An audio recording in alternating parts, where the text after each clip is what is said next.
बैठ जाएं अपने भ्रुकुटी सिंहासन पर।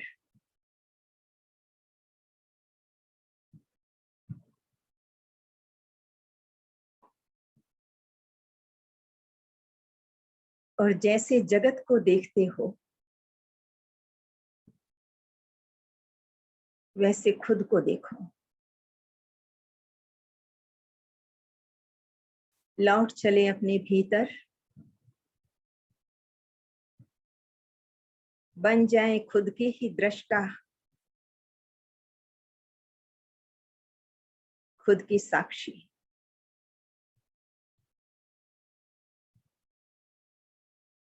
अपनी आंखों को देखें अवेयरनेस के साथ।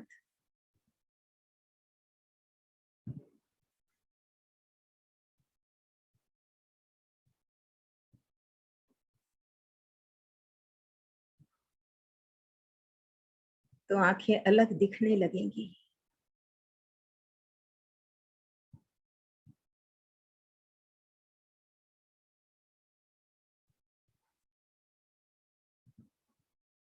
कानों को देखें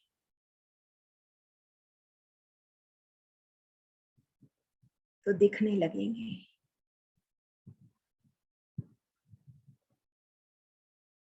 मुख को,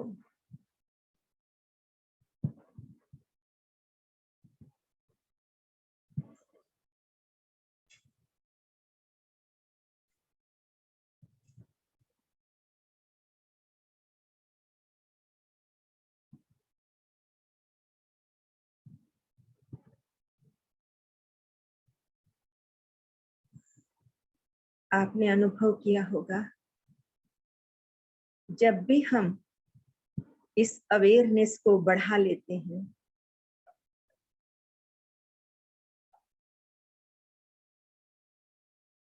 तो मन मौन हो जाता है।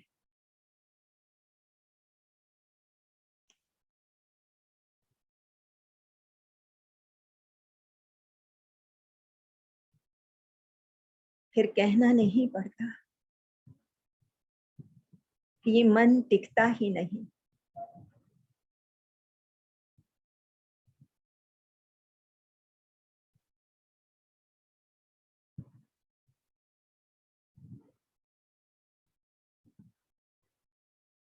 हमने अपने प्रति अवेयरनेस बढ़ानी है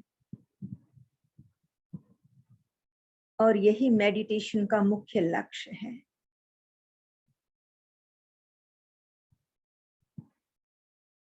जैसे जैसे अवेयरनेस बढ़ती जाएगी आप अपने प्रत्येक कार्य के साक्षी बन जाएंगे, दृष्टा बन जाएंगे,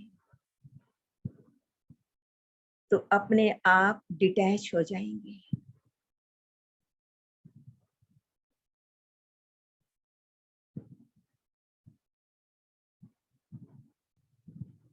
आपकी जो मैं और मेरेपन की पकड़ है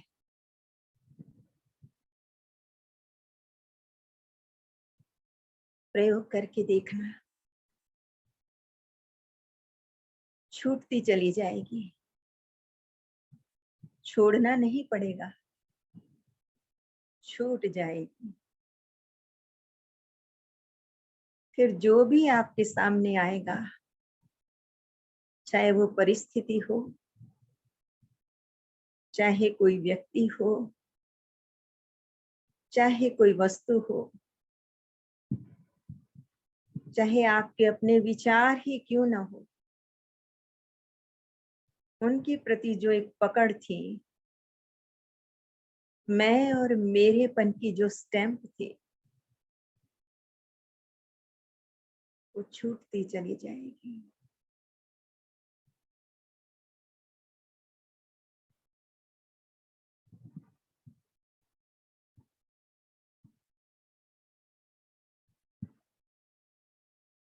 और सबका महत्व बढ़ता चला जाएगा, समदृष्टि होती जाएगी। आपकी अंतरात्मा ऐसी जागृत हो जाएगी, सोल कॉन्शियसनेस का भाव जागृत हो जाएगा, तो भीतर से आवाज देने लगेगी, जब भी आप कोई भी हल्का सा भी भेद रेखा आपके भीतर आई किसी के प्रति भी, तो आवाज आएगी, क्या कर रहे हो, कहते क्या हो कि मैं बेहद में जीने वाला हूं, मैं उस परमात्मा का बच्चा हूं। बच्चे जैसा भाव कहाँ गया?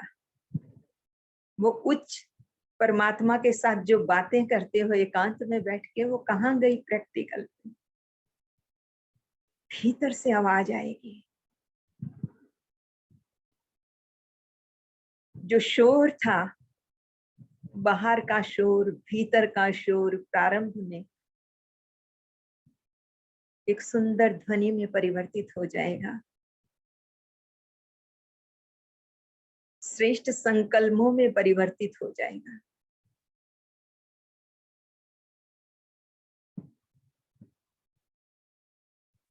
आप उस अनहद नाद को सुन सकेंगे, परमात्मा से आती हुई आपके प्रति जो संदेश है, जिसको टचिंग कहते हो, आपको बिल्कुल तुरंत मिलेगी।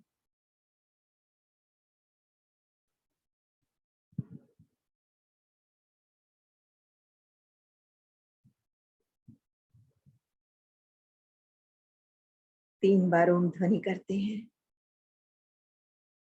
गहरी सांस भीतर लीजिए।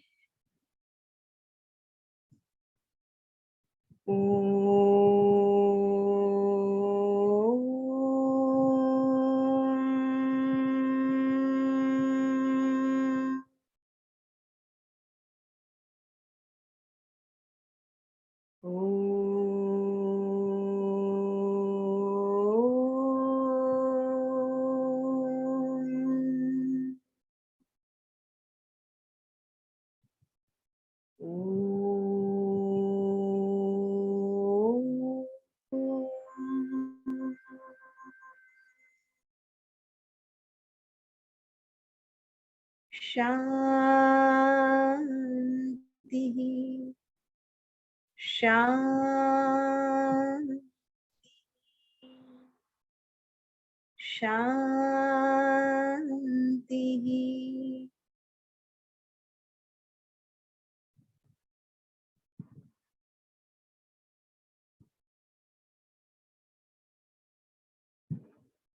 धीरे से अपनी आंखें खोल दीजिए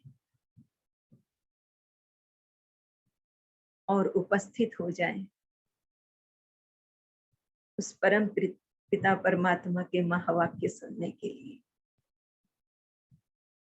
वो परम पिता परमात्मा स्वयं सद्गुरु बनकर सत्य की हर बात हमारे सामने प्रस्तुत करते हैं। तो कल जो हमने महावाक्य सुने थे कि सिद्धि स्वरूप बनने की जो विधि है वो क्या है, तो बाबा ने पूछा था, याद है सबको? क्या अमृत वेले उठकर सुबह सुबह बाबा से ये रू रिहान किया था? उससे आपका रिवीजन भी हो जाता है, प्लस आप कहो कि हमें नींद आ गई थी या हमारा मन नहीं लगा, वो प्रश्न भी नहीं रहेगा। और परमात्मा के महावाक्य सुबह सुबह जब हम स्मरण करते तो बार बार वो बुद्धि में भी चलते हैं, प्लस हम बार बार अपने भ्रुकुटी सिंहासन पर भी लौट आते हैं। और परमात्मा ने जो होमवर्क दिया है वो मुझे करना है, उसकी स्मृति भी हो जाती है। तो अपने आप को हम क्या करते हैं, एक रिमाइंडर दे देते हैं। तो बाबा ने क्या कहा था कल, याद है वो सारे पॉइंट? पॉइंट याद है वो सारे? क्या एक एक पॉइंट बोल सकते हैं?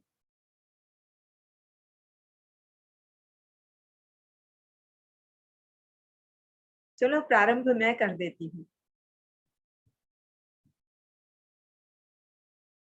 बाबा ने क्या कहा था, क्या त्रिकालदर्शी बनकर बैठे हो या त्रिकालदर्शी बनकर कर्तव्य करते हो? क्योंकि जब भी त्रिकालदर्शी बनकर कोई भी कर्तव्य करोगे तो उसमें सफलता जरूर मिलेगी, क्योंकि परम पिता परमात्मा ने आपको त्रिकालदर्शी बनाया है। हर कर्म का आदि, मध्य और अंत आपके सामने स्पष्ट कर दिया है। जब हम हर कर्म को करने से पहले उसका आदि, मध्य और अंत क्या है उसको देख लेते हैं, तो क्या होता है, कोई भी कर्म जो है वो गलत नहीं हो सकता, सफलता जरूर मिलती। फिर बाबा ने दूसरा ये कहा था कि आपके संकल्प, क्योंकि सिद्धिदाता स्वयं हमें सिद्धि प्राप्त करने की विधि बता रहे हैं, लेकिन हमारे संकल्प फिर भी सिद्ध क्यों नहीं होते, जबकि विधि विधान हमारे हाथ में है। बाबा ने कोई राज छुपा के नहीं रखा, हमें अपना राजदान बनाया है, राजदार बनाया है बाबा ने। संकल्प सिद्ध क्यों नहीं होते हैं? बाबा ने कहा कि व्यर्थ बीच में जो है वो ज्यादा मिक्स हो जाता है, इसलिए मेहनत भी करनी पड़ती है।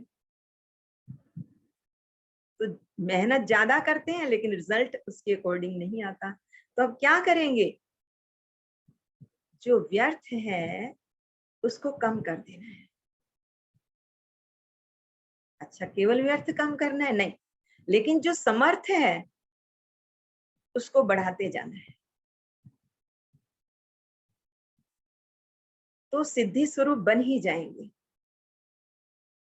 फिर और कोई पॉइंट बाबा ने जो बताया हो आप बता सकते हैं। व्यर्थ संकल्प कम करने हैं, समर्थ संकल्प ज्यादा करने हैं। और कुछ? अब समर्थ संकल्प कैसे हो, जब उसकी मात्रा जो है उसका भी ध्यान रखना है कि समर्थ संकल्प जो है वो भी बड़े स्ट्रॉन्ग और कम मात्रा में हो, व्यर्थ तो करने ही नहीं, इसलिए मौन में भी उतर जाना है। आप देखेंगे जो समर्थ संकल्प है, जैसे आप कमेंट्री करते हैं या कुछ है, तो आपको लगेगा कि जो विचार या थॉट है वो आ रहे हैं बट स्लो गति से। जैसे ही आप श्रेष्ठ संकल्प करना शुरू करेंगे, अच्छा सोचना या लिखना शुरू करेंगे, तो देखना उनकी जो गति है ऑटोमेटिकली कम हो जाती है, आपको करनी नहीं पड़ती है। ये प्रयोग करके देखना। इसके पश्चात फिर बाबा ने ये बताने के पश्चात बाबा ने जो योग भट्टी में आए हुए माताएं थी या युगल थे उनके प्रति भी बाबा ने कहा कि ये युगल जो है ये बहुत नाम बाला कर सकते हैं। तो बाबा ने कहा ये नहीं कि कोई कहे कि मुझे तो सर्विस करने के लिए नहीं मिलती है, वाचा की सर्विस मुझे नहीं मिलती। बाबा ने कहा अपने कर्म के द्वारा आप श्रेष्ठ सेवा कर सकते हो, इसलिए आप ऐसा पुरुषार्थ करो, ऐसे रोल मॉडल बन के मुझे दिखाओ कि बरबस दुनिया वाले तुम्हारी तरफ आकर्षित हो। पहले भी बाबा ने बताया है कि तुम्हारा घर कैसा बन जाए, शिवालय बन जाए। आपके घर को देखकर कोई ऐसा ना रहे जो सेंटर पर जाने को उत्सुक ना हो, ऐसा बनना है। तो उसके लिए बाबा ने क्या कहा था, जो जो भी नियम बने हुए हैं उनको एक तो फॉलो करना है, दूसरा शक्ति स्वरूप की स्मृति भी रखनी है, तो ये कार्य होगा। वे शक्ति स्वरूप हो और विघ्न विनाशक हो, ये कहीं ना कहीं हम भूल जाते हैं। शिव शक्ति स्वरूपा हूं ये भूल जाते हैं, तो उसकी बाबा ने स्मृति दिलाई थी। तो चलो आज हम आगे पढ़ते हैं, जिसमें बाबा ने कहा है कोई भी प्रकार की आसक्ति है तो वहां माया भी आ सकती है। माया का द्वार कौन सा है? आसक्ति माया का द्वार है। आसक्ति क्या, किस चीज को कहते हैं? जहां कोई भी वस्तु, व्यक्ति या पदार्थ जो आपको बहुत प्रिय हो, या फिर आपके अपने विचार या आइडिया ही क्यों ना हो, उसके प्रति एक पोजीशन हो जाना, मैं और मेरा हो जाना, कि ये मेरे विचार ही सही हैं। बाबा ने तो बताया हुआ है, बालक और मालिक का बैलेंस रखना है। मालिक बनकर राय दो, लेकिन अगर कोई आपकी राय स्वीकार नहीं करता तो बालक की तरह बन जाओ। बालक कोई क्या क्यों ऐसे वैसे नहीं करता ना, जिद करता, वैसे बन जाओ। तो आसक्ति जहां जहां है, अपने आप को चेक करना है। अब आंख बंद करिए,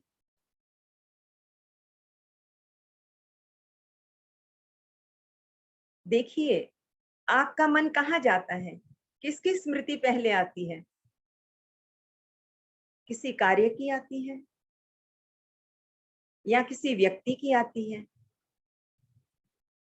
या वस्तु विशेष की आती है, या किसी स्वाद विशेष की आती है, या अपने कोई आइडिया के प्रति, आइडिया जो नए नए आते रहते हैं दिमाग में, वो आती है?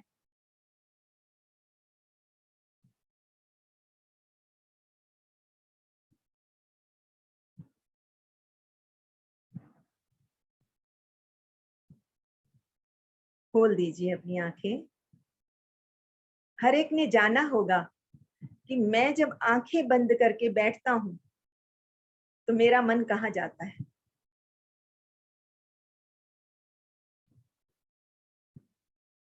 उस आधार से क्या होता है कि जहां जहां ये लूप हॉल है सारे, वहां से ही माया प्रवेश करती है। माया अर्थात क्या? वही मोटा मोटा जो रूप आप जानते हैं, काम है, क्रोध है, लोभ है, मोह है, अहंकार है, ईर्ष्या है, द्वेष है, आलस है, किसी चीज को रिजेक्ट कर देना, किनारा कर जाना, वैल्यू ना देना, अहंकार में आ जाना, ये सारी चीजें जो है, ये क्या है? ये प्रवेश द्वार है, ये मोटे मोटे प्रवेश द्वार हैं। बाबा ने इन सबका सूक्ष्म रूप भी बताया हुआ है। तो ये धीरे धीरे जितना आप अवेयरनेस से अपने आप को देखेंगे, अपनी चेकिंग करेंगे, तो आप जान पाएंगे कि आसक्ति का कौन कौन सा द्वार है और उसकी मात्रा कौन सी है। आप मात्रा भी पहचान जाएंगे। तो चलिए आगे चलते हैं। बाबा ने कहा कोई भी प्रकार की आसक्ति है तो वहां माया भी आ सकती है। माया आती क्यों है? आसक्ति होने के कारण ही माया आ सकती है। नहीं तो बाबा के बच्चे, वो सर्वशक्तिवान के बच्चे, वहां माया भला कैसे आ सकती है? बाबा ने कहा कैसे नहीं आएगी? अगर अनासक्त हो जाओ तो माया आ नहीं सकती। किसी भी चीज के प्रति आसक्ति, अटैचमेंट, पकड़, मैं मेरेपन की जो मोहर हम लगाते हैं, वो ये तो परमात्मा के द्वारा मिला हुआ हमें एक सहूलियत है, एक वरदान है, एक गिफ्ट है। तो उसको हम कैसे रखेंगे? और यूज करने के लिए दी है। जब आसक्ति खत्म हो जाती है तो क्या होता है फिर? तब शक्ति स्वरूप बन सकते हैं। जो बाबा ने कहा ना कि आपने क्या करना है, शक्ति स्वरूप बनना है। तो विघ्न विनाशक भी बाबा ने साथ में कहा। तो ये जो माया है वो आसक्ति के रूप में विघ्न बन के आती है ना, तो उसको भी हमने क्या करना है? शक्ति स्वरूप जब बन जाते हो, कब? जब आसक्ति खत्म हो जाती है। क्योंकि ये माताओं की भट्टी थी। तो माताएं जो होती हैं, उनमें क्या ज्यादा होता है? भाइयों में तो बाबा ने कहा रोब होता है, लेकिन माताओं में क्या होता है? मोह होता है, आसक्ति होती है। उनका प्रेम कब मोह के रूप में परिवर्तित हो जाता है उन्हें पता ही नहीं लगता, क्योंकि प्रेम तो बंधन मुक्त करता है, प्रेम खुशी देता है। लेकिन ये जो आसक्ति है ये मोह का रूप ले लेती है, तो फिर वो दुख देती है। जहां जहां जितना जितना मोह, उतना उतना फिर क्या होता है? दुख प्राप्त हो जाता है। बाबा ने कहा जब आसक्ति खत्म हो जाती है तो शक्ति स्वरूप बन सकते हैं। अब कहाँ का आसक्ति होती है? बाबा एक एक चीज को कितना स्पष्ट करके बताते हैं। सचमुच लगता है वो टीचर बनकर पढ़ा रहे हैं और सतगुरु बनकर गहन जो दीक्षा होती है, आत्मा को कहीं पर भी किसी स्टेप पे परेशानी ना हो, कहीं पर भी डगमग हो ना जाए, बिल्कुल, और सीधी यात्रा हो उसकी। इसलिए इतना सुंदर तरीके से समझाते हैं कि जैसे आप पहाड़ पे चढ़ रहे हैं। नो डाउट हमारी ऊंची चढ़ाई, और ये जो पढ़ाई है तो चढ़ाई भी है ना, क्योंकि इसी में सच्ची कमाई है, इसी में सच्ची प्राप्ति है। तो क्या होता है कि हम पगडंडियां कई बार ले लेते हैं, छोटी छोटी जो आसक्ति है एक तरह की पगडंडियां हैं। परमात्मा उन सब से उठाकर हम एक राजमार्ग पर, जो राजयोग का राजमार्ग है, उस पर पुनः लाते हैं बार बार कि बच्चे यहाँ नहीं उलझो, झाड़ झंखाड़ियों में मत जाओ, ये कांटों का जंगल है। उलझ उलझ मर जाना गाते थे, अब नहीं उलझना है, वापिस आ जाना है। तो बाबा कहते देह में या फिर और किस में होता है? संबंधों में। देख लीजिए अपनी देह में, आंख बंद करके देखिए कि अपनी देह में आसक्ति किस प्रकार से है। मैं रूपवान हूँ, मैं गुणवान हूँ, मैं कोठी बंगला कार वाला हूँ, मैं इतनी बड़ी पोजीशन और पद वाला हूँ। तो ये सारे अंदर में देह के प्रति आकर्षण,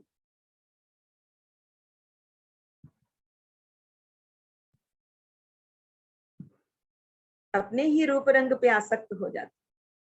फिर संबंधों में जो भी नियर डियर है उनके प्रति देखिए अपने आप को, क्योंकि हम अवेयरनेस की यात्रा पे हैं। हमने अब दूसरों को नहीं देखना, किसको देखना है? खुद को देखना है। संबंधों में कौन सा संबंध सबसे ज्यादा आकर्षित करता है? मन की डोर कहाँ बंधी हुई है, उसको चेक करो।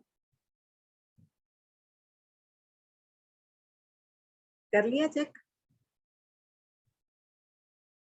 कोई भी पदार्थ, अब स्थूल चीजों पे आ जाओ।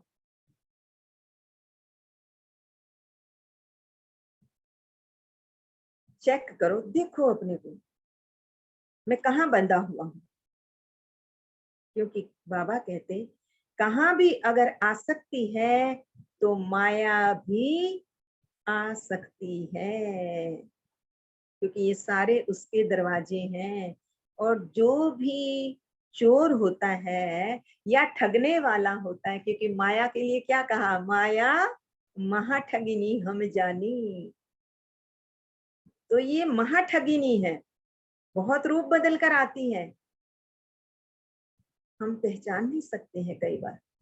अगर अवेयरनेस नहीं है, बाबा का ज्ञान जो है उसके प्रति जागृति नहीं है, तो क्या होगा? वो जो कमजोर दरवाजा है उसी से प्रवेश करेगी। ये सब सावधानियां बाबा ने दे रखी है। क्या होता है? अगर आसक्ति है तो माया भी आ सकती है, और शक्ति नहीं बन सकते। जो शक्ति स्वरूप बनना है वो शक्ति नहीं बन सकती। इसलिए शक्ति रूप बनने के लिए क्या करें? अपनी जो आसक्ति है उसको अनासक्ति में बदली करो। जैसे बाबा कहते हैं ना, टेंशन नहीं, उसके आगे ए लगा दो, अटेंशन। ऐसे आसक्ति नहीं, उसके आगे अनासक्ति ये शब्द लगा दो। जैसे आप लोग औरों को कहते हो कि एक दीप अनेकों को जगा सकता है, ऐसे ही आप एक एक सारे विश्व के कल्याण के निमित्त बन सकते हो। देखो बाबा हमारी क्षमताओं को कैसे हमें ही दिखा रहे हैं कि आप क्या कर सकते हो। वो दीपक अंधेरा जैसे करता है, तो आप क्या हो, इस जहान के नूर हो ना, दीपक हो। तो बाबा कहते हैं विश्व का जो कल्याण है उसके निमित्त बन सकते हो। तो अपने कर्तव्य को भी और अपने स्वरूप को, दोनों को याद रखते हुए चलते चलो, चलते चलो। चरे वेती चरे वेती चरे वेती, रुकना नहीं, चलते चलो, चलते चलो, चलते चलो। क्या है, अपने कर्तव्य को और अपने स्वरूप को। कर्तव्य क्या है, कौन सा ताज बाबा ने दिया है? ताज तख्त और तिलक वाली मुरली याद होगी। कौन सा तख्त दिए? विश्व कल्याण करने का कर्तव्य। और स्वरूप आपका कौन सा है? जो आपका अनादि अविनाशी सत्य स्वरूप है, उसकी याद। आप भी मास्टर सर्व कल्याणकारी हो, मास्टर कल्याणकारी। अपने सत्य स्वरूप को, प्रेम स्वरूप, करुणा स्वरूप, आनंद स्वरूप, ये सारी चीजें जो हमारे भीतर है उसकी स्मृति। ब्रह्मा की भुजाएं हो ना, फिर बाबा ने स्मृति दिलाई, किसकी भुजाएं हो? ब्रह्मा की भुजाएं हो ना। क्योंकि ब्रह्मा किसके द्वारा कर्तव्य करवाते हैं संसार के अंदर? जैसे हम शरीर की भुजाओं के द्वारा काम करते हैं, वैसे ब्रह्मा भी किसके द्वारा कार्य करवा रहे हैं? हम लोग। तो करण करावनहार करा रहा है ना। तो बाबा कहते हैं जो हैंड्स बनेंगे ना, अपने को ब्रह्मा की भुजाएं समझती हो? समझती हो ऐसे? ब्रह्मा की भुजाओं का भी कर्तव्य क्या होता है? जो ब्रह्मा का कर्तव्य सो उनकी भुजाओं का कर्तव्य, क्योंकि वो शरीर के साथ अभिन्न अंग है ना भुजा। भुजा किसके अकॉर्डिंग चलती है? जो संकल्प यहाँ आता है उसके अकॉर्डिंग चलती है। तो ब्रह्मा जो है उनके भीतर जो संकल्प उठता है वो हम आत्माओं के पास बाबा देते हैं, एक ज्ञान के द्वारा देते हैं, टचिंग के द्वारा देते हैं, सब समझानी देते हैं, पग पग पर समझानी देते हैं। तो ब्रह्मा का कर्तव्य क्या है? स्थापना। तो ब्रह्मा की भुजाओं का भी कर्तव्य हुआ ना, कौन सा? स्थापना का कार्य करने का। सदैव तत्पर रहना है, किसमें? स्थापना करने में तत्पर रहना। हद के संबंधों में आने का सिर्फ इन्हों को तरीका सिखाना है। ये जो भी वहां आए हुए हैं, माताएं, बहनें, युगल, तो बाबा ने क्या कहा, अभी संबंधों का तो इनको ज्ञान है ही, लेकिन हद के बदले अब क्या करना है? जो बेहद के संबंध है उसमें कैसे साथ निभाना है, उसके प्रति अपना कर्तव्य कैसे करना है, सिर्फ एक तरीका इनको सिखाना है। निर्बंधन अपने को बना सकती हो। तो कईयों के मन में होता है ना कि हम तो घर में रहते हैं तो इसलिए बंधन है। तो बाबा ने कहा कि निर्बंधन अपने आप बन सकती हो। तरीका कहाँ से सीख के जाना है? मधुबन से। क्या होता है, कई बार उमंग उत्साह तो होता है, आपके पास आइडियाज भी होते हैं, आपके पास वो कला भी है उस कार्य को करने की, निभाने की, लेकिन तरीका नहीं होता, तरीका नहीं आता। एक तो तरीका नहीं, और दूसरा क्या है, वो ताकत भी नहीं है। दो चीजें होती हैं कोई भी कार्य को प्रैक्टिकल करने के लिए। एक तो मेथड नहीं आता, मान लो मेथड आ गई आपको, तो आपके अंदर वो कार्य करने की शक्ति नहीं होती है। क्या ज्ञान सबको समझ में नहीं आ गया? हम आत्मा हैं और परमात्मा इस धरा पे आकर इस समय अपना कर्तव्य कर रहे हैं, क्या हमें नहीं पता है?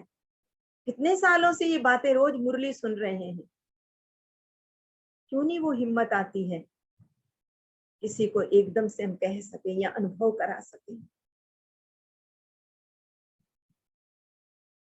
तो तरीका, और बाबा ने कहा शक्ति, ताकत नहीं। तो ताकत भी भरना और तरीका भी सीखना, अपने भीतर ताकत भी भर के जाना और तरीका भी सीखना। बाप दादा फिर भी उम्मीदवार ग्रुप समझते हैं। बाबा किसी को ना उम्मीदवार में भी उम्मीद भर देना, ये किसी ने सीखना हो तो बाबा से सीखे। कहते हैं ना कि जो पंगु गिरिवर लंघे, ऐसा बना देता है। पंगु जो है वो पहाड़ चढ़ जाते। अब हमारी कई बहनें पढ़ी लिखी इतनी नहीं, लेकिन ज्ञान देखो कैसे सुनाती हैं।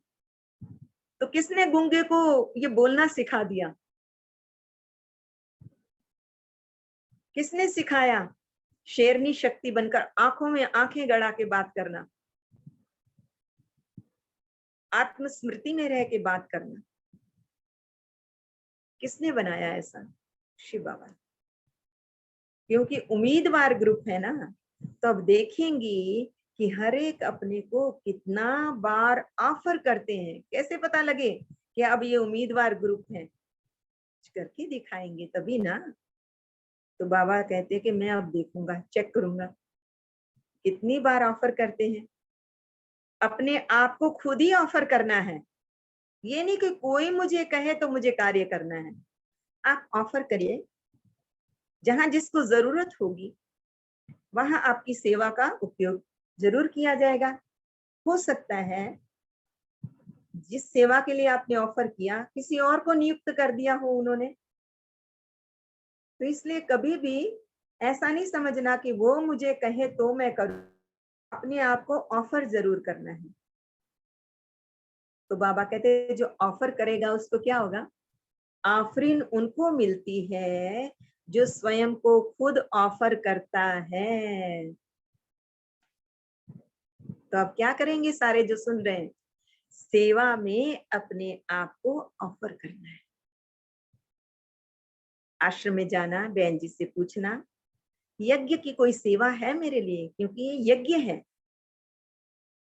ईश्वरीय यज्ञ है।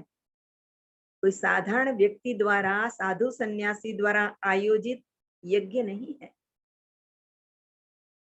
इसमें जौ तिल की नहीं, अपने भीतर के अहंकार की, विकारों की, अपनी कमियों और कमजोरियों की आहुति देनी है।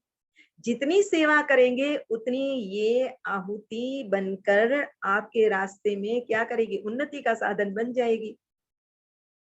आफरीन उनको मिलती है जो स्वयं को खुद ऑफर करता है, और अगर कहने से करते हैं तो आफरीन नहीं मिलती है। अब देखेंगे कौन कौन अपने को ऑफर करते हैं। बाबा ने कहा स्नेही तो हो, लेकिन स्नेही के साथ क्या करना है? सहयोगी भी बनो। तो ऐसा कोई बच्चा नहीं है, अगर स्नेह ना होता भगवान के प्रति तो यहाँ थोड़ी नहीं आते, है ना। इस ग्रुप का नाम क्या रखें? बाबा ने कहा क्या नाम रखूं मैं आपका? वाह, नाम संस्कार होता है ना, क्योंकि परिवर्तन भट्टी में आए हो। तो भारत में आपको पता है 16 संस्कार होते हैं, और इसी तरह से जब बच्चा छोटा होता है, ये गर्भाधान संस्कार से लेकर ये पूरे संस्कार होते हैं। लास्ट में होता है अग्नि संस्कार, जब देह को त्याग करके जाते हैं तो ये होता है। तो बच्चा जब थोड़ा बड़ा होता है तो उसका नाम करते हैं, तो नामकरण संस्कार होता है। जब पढ़ने के लिए आएगा यज्ञोपवीत संस्कार होता है। हम गुरुकुल में पढ़े हैं तो हमें पूरा यज्ञोपवीत संस्कार हमारा होता, तो हम हमेशा जनेऊ पहन के रखते थे, सुबह शाम संध्या हवन करते थे। तो नामकरण संस्कार बाबा कहते हैं यहाँ होता है ना, क्योंकि परिवर्तन भट्टी में आए हो, आप लोग भी नाम संस्कार के उत्सव में आए हो ना। हमारा नाम भी नया तो हमारा काम भी नया, तो हमारा जीवन भी नया। देखिए कहाँ बाबा हद से उठाकर बेहद में ले जाता है। इस ग्रुप का क्या नाम? ये है सदा सहयोगी और शक्ति स्वरूप ग्रुप। कौन सा नाम दिया बाबा ने? सदा सहयोगी और सदा शक्ति स्वरूप ग्रुप। अब अपनी शक्ति कभी भी कम नहीं करना, क्योंकि किसने कहा है आपको शक्ति स्वरूप ग्रुप? उस परम पिता परमात्मा शक्तिदाता, जो सर्व शक्तियों का सागर है, उसने कहा है। बाबा कहते याद रखा करो, कहा किसने है, हम वही भूल जाते हैं। सदा सहयोगी और शक्ति रूप का ग्रुप है। अपनी शक्ति कभी भी कम नहीं करना। जब अपनी शक्ति को गंवा देते हो, विस्मृति हो जाती है, तो क्या होता है?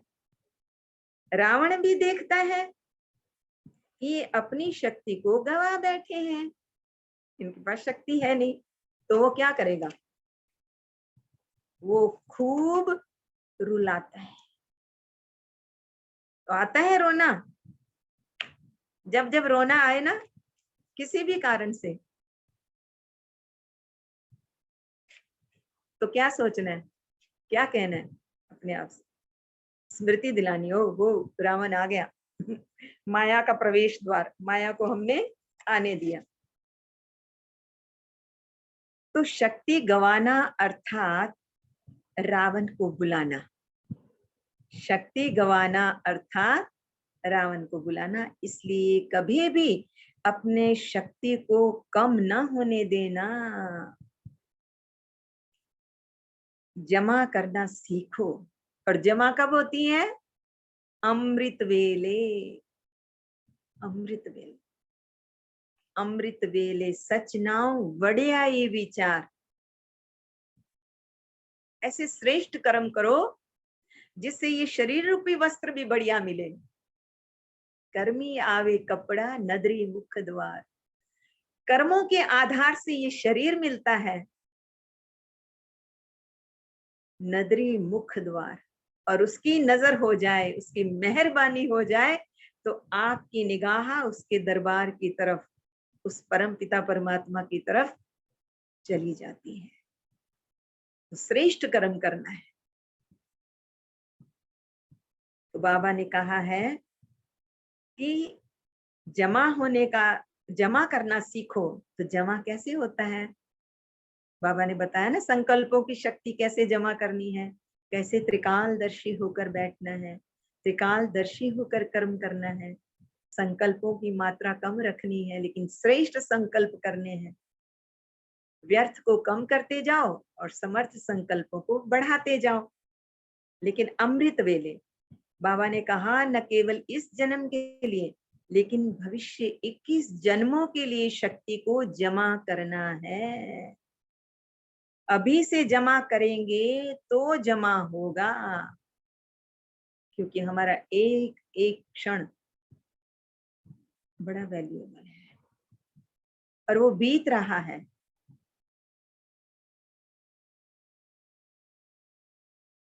और उसको सार्थक करना तभी संभव है जब अवेयरनेस हो। तो अपने हर संकल्प के प्रति अवेयरनेस, अपने कर्म के प्रति अवेयरनेस, और यही बाबा हमें सिखाते हैं।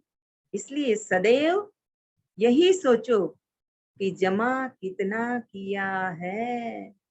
अपना पोता मेल निकालो, अपने आप को देखो कि मैंने कितना जमा किया। इतने सालों से ज्ञान में चल रहा, इतना टाइम हो गया इस मार्ग पे चलते हुए, बचपन से खोजी बन के चला, जमा क्या किया? अपने भीतर परिवर्तन कौन सा किया? कैसा स्वभाव संस्कार बना लिया कि उस परमात्मा को पसंद आ जाए? भगवान की भुजा बनकर कर्म क्षेत्र के अंदर कर्म में सहयोग दे दे विश्व कल्याण के? क्या ऐसा बने हैं? ये अपने आप से बातें करनी है। अच्छा, बाबा ने विशेष रूप में जो इस मुरली में मुख्य जो पॉइंट था व्यक्तवाणी में, आसक्ति के प्रति भी कोई भी प्रकार की जो आसक्ति है तो वहां वहां माया भी आ सकती है। आसक्ति होने के कारण माया आ सकती है, लेकिन अगर अनासक्त हो जाओ तो माया नहीं आ सकती।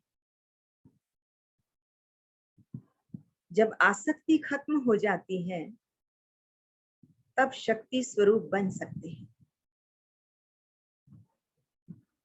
इसलिए क्या करना है?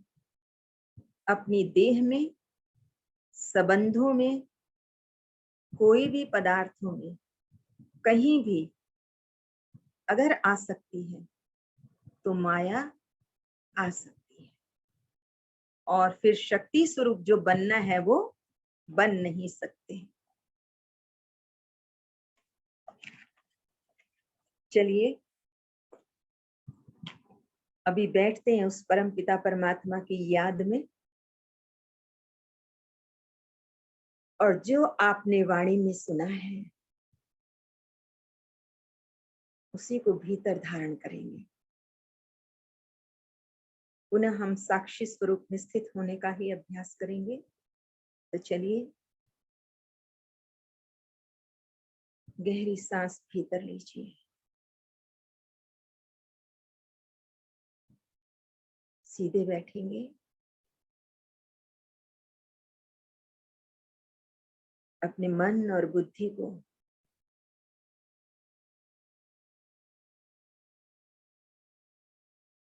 अपनी भ्रुकुटी में ले आए।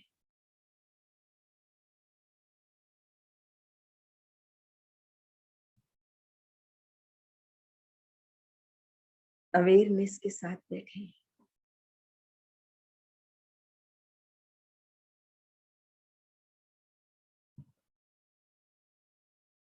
पहले इस बैठक के प्रति अवेयरनेस,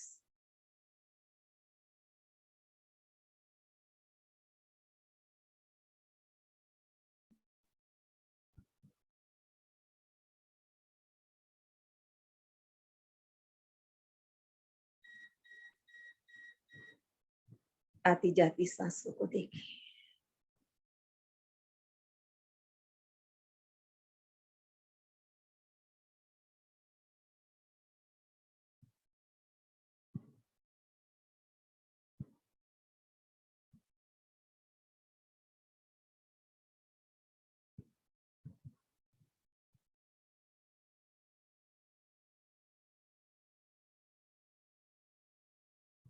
जब सांस भीतर लें तो इस भाव बोध के साथ कि मैं प्रकाश और ऊर्जा को भीतर ले रहा,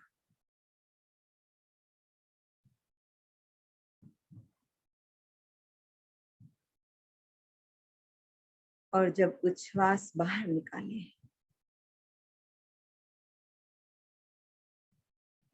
तो इस भाव बोध के साथ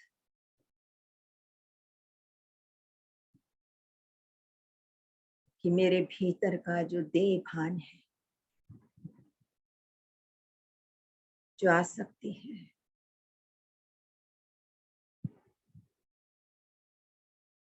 जो मेरी कमजोरी है, वो मुझसे बाहर जा रही, दूर जा रही। उसे कोसों दूर जाता हुआ देखें।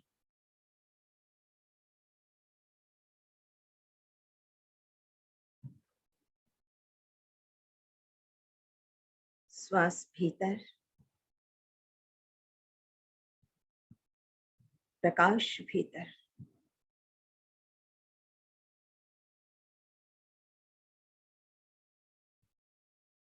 एक ऊर्जा भीतर, एक शक्ति भीतर,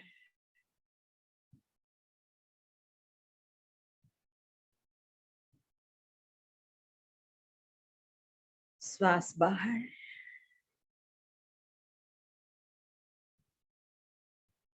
भीतर की आधी व्याधि उपाधि सब मुझसे को सुदूर जा रही।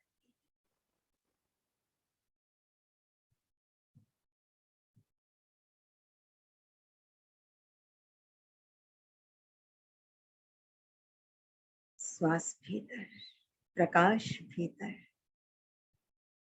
ऊर्जा भीतर,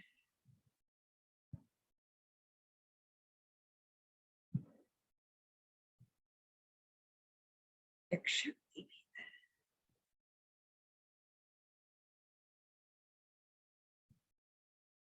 अपने रोम रोम को ऊर्जा से भरता हुआ देखिए।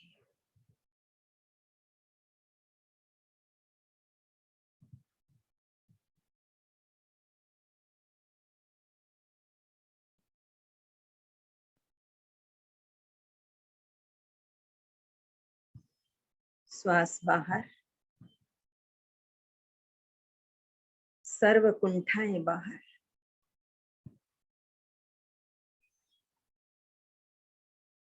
श्वास भीतर,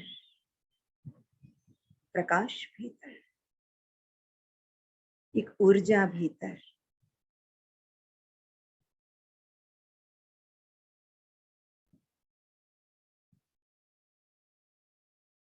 हेड टू टो इस ऊर्जा को पूरे शरीर में फैलता देखें। देखें शरीर में ऊर्जा भरती जा रही है। ये देह मुझसे अलग है ऐसे महसूस हो रहा है।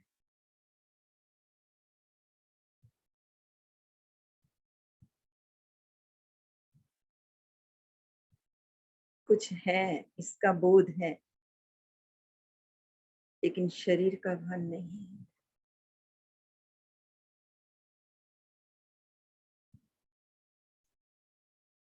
श्वास भीतर, प्रकाश भीतर, ऊर्जा भीतर, हेड टू टो पूरे शरीर को प्रकाश से भरा हुआ देखें।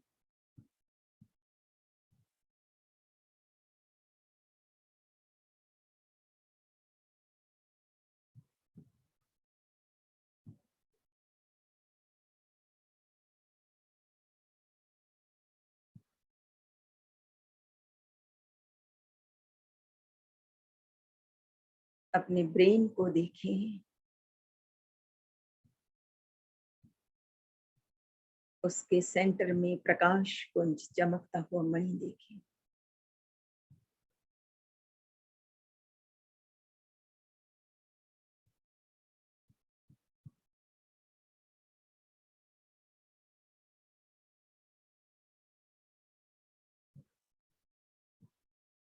देखें each and every cell of my brain is rejuvenating.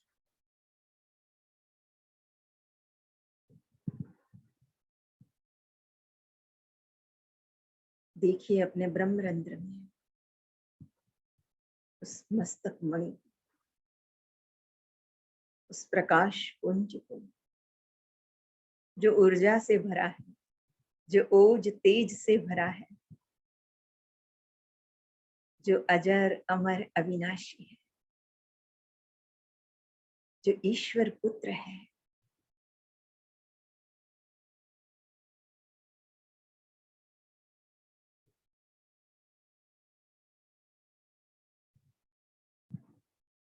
महसूस हो रहा है कि पूरी ऊर्जा जो है वो मस्तक के ऊपर जैसे छाते की तरह फैल गई है।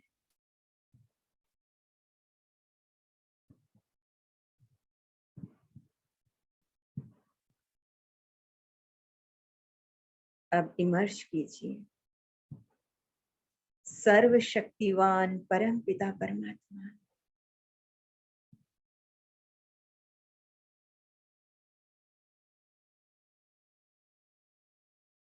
जो प्रकाश पुंज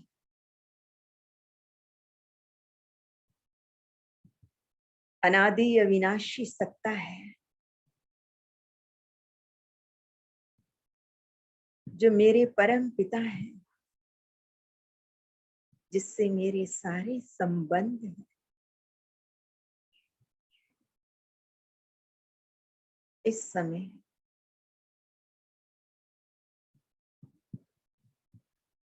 वो छत्र छाया बनकर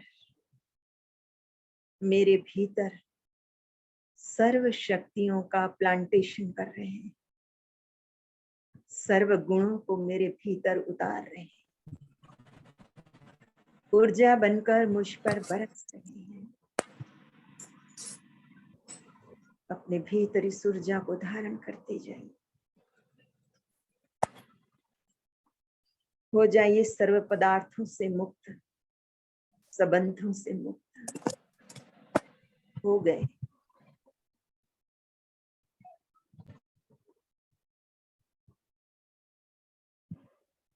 आ जाइए प्रकाश पुंज की छत्र छाया के नीचे, जैसे ऊर्जा के पिरामिड के नीचे बैठे हो ऐसे।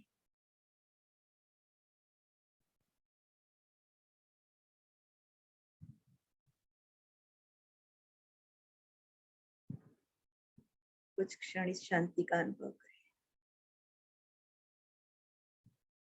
इस विदेही होने की स्थिति का अनुभव करें।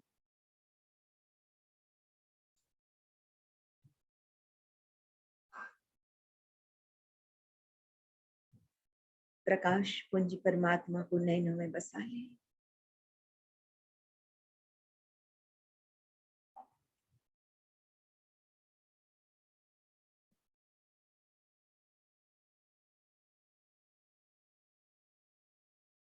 उसके हाथ में अपना हाथ दे लें।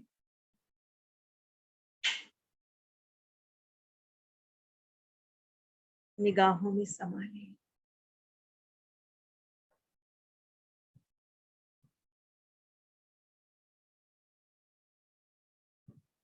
और श्रीमत के कदमों पे कदम रख लें।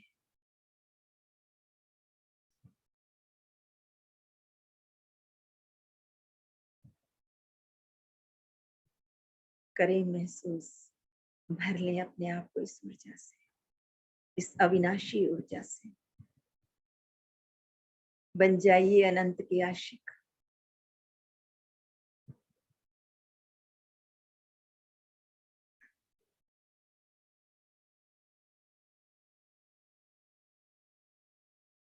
आ जाइए अपनी भ्रुकुटी में, इन नैनों के पीछे।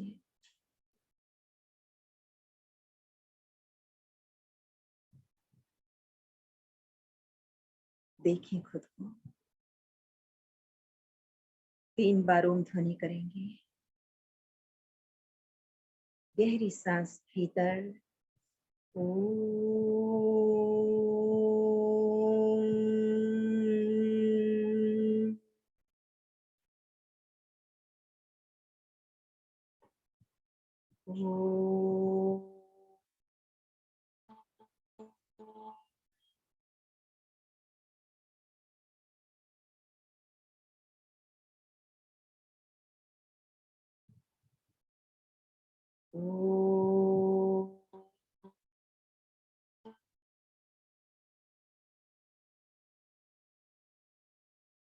शांति शांति शांति।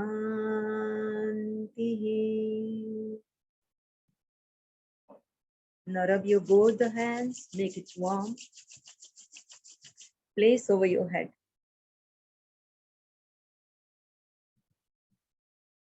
And feel the softness. इस ऊर्जा को देखो, महसूस करो।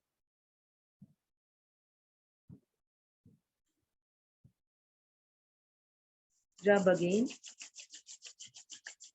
and place over your face.